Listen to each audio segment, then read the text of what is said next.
I just want to show you some incredible pictures of something that's unfolding in Iceland as we speak. This is a volcanic eruption, only about 60 kilometres from the capital, Reykjavik, in Iceland. It's just quite incredible.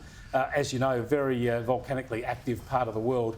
But this eruption's getting a lot of attention. They've have to warn, authorities are warning people not to go out there and get too close to it because obviously it's dangerous. A lot of gases escaping as well. But at the moment, Reykjavik is going to be safe. But just incredible to see this stuff unfolding. I'd love to go and see it in real life at some stage. But they're warning us to stay away, so don't do that just yet.